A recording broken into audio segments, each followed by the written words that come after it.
नमस्कार, मेके हिंदी चैनल में आपका स्वागत है। मैं हूं सोहनलाल शर्मा। इस वीडियो में प्रस्तुत है पुस्तक अभिव्यक्ति और माध्यम के पाठों पर आधारित महत्वपूर्ण प्रश्नोत्तर। बोर्ड परीक्षा 2025 के लिए ये प्रश्न बहुत उपयोगी साबित होंगे, तो कीजिए अभ्यास इन प्रश्नों का इस 5वें प्रैक्टिस सेट में। तो लीजिए पेश है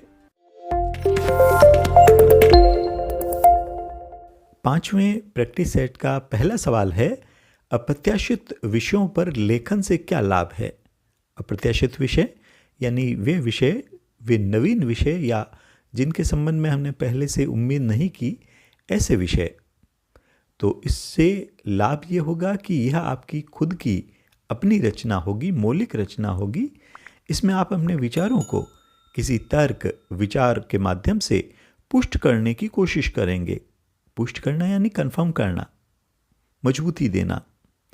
इससे आपके लेखन कौशल का विकास होगा। इससे भाषा पर आपकी अच्छी पकड़ बनेगी। अप्रत्याशित विषयों पर लेखन कम समय में अपने विचारों को संकलित कर उन्हें सुंदर और सुगढ़ ढंग से अभिव्यक्त करने की चुनौती होती है। ऐसी चुनौतियों का सामना करके आप दृढ़ व्यक्तित्व वाले व्यक्ति बनेंगे। अगला प्रश्न, कैप्टिव ऑडियंस किसे कहते हैं। तो जवाब है कि सिनेमा व नाटक में दर्शक अपने घरों से बाहर निकलकर किसी अन्य सार्वजनिक स्थान पर एकत्र होते हैं। ये सभी लोग अनजान होते हुए भी एक समूह का हिस्सा बनकर एक साथ सिनेमा या नाटक देखते हैं। ये एक समय विशेष के लिए किसी एक थिएटर में एक साथ बैठते हैं, अर्थात एक स्थान पर कैद कर लिए जाते हैं। और इन्हीं कैद किए हुए दर्शकों को अंग्रेजी में कैप्टिव ऑडियंस कहते हैं।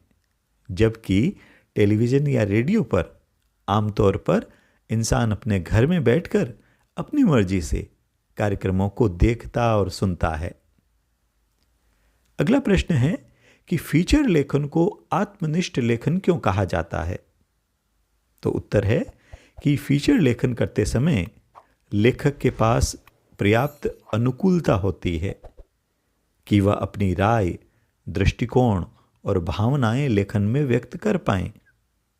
यहां उसे समाचारों जैसी वस्तुनिष्ठता यानी ऑब्जेक्टिविटी और तथ्यों की शुद्धता की बाध्यता नहीं होती, विवशता नहीं होती। इसी कारण फीचर लेखन को आत्मनिष्ठ लेखन कहा जाता है। अगला प्रश्न है, इंटरनेट क्या है, इसके गुण दोषों पर प्रकाश डालिए। तो उत्तर है कि इंटरनेट विश्वव्यापी यानी वर्ल्ड वाइड अंतर्जाल है। ये जनसंचार का सबसे नवीन व लोकप्रिय माध्यम है। इसमें जनसंचार के सभी माध्यमों के गुण समाहित हैं। ये जहां सूचना, मनोरंजन, ज्ञान, व्यक्तिगत एवं सार्वजनिक संवादों के आदान प्रदान का श्रेष्ठ माध्यम है, वहीं अश्लीलता, दुष्प्रचार व गंदगी फैलाने का जरिया भी है। अगला प्रश्न, स्तंभ लेखन किसे कहते हैं। तो जवाब है कि कुछ महत्वपूर्ण लेखक यानी प्रतिष्ठित और प्रसिद्ध लेखक अपने खास वैचारिक रुझान के लिए जाने जाते हैं। उनकी अपनी एक लेखन शैली भी विकसित हो जाती है। ऐसे लेखकों की लोकप्रियता को देखकर अखबार उन्हें एक नियमित स्तंभ लिखने का जिम्मा दे देते हैं। स्तंभ का विषय चुनने और उसमें अपने विचार व्यक्त करने की स्तंभ लेखक को पूरी छूट होती है। स्तंभ में लेखक के विचार अभिव्यक्त होते हैं। यही कारण है कि स्तंभ अपने लेखकों के नाम से जाने और पसंद किए जाते हैं। कुछ स्तंभ इतने लोकप्रिय होते हैं कि अखबार उनके कारण भी पहचाने जाते हैं, लेकिन नए लेखकों को स्तंभ लेखन का मौका नहीं मिलता।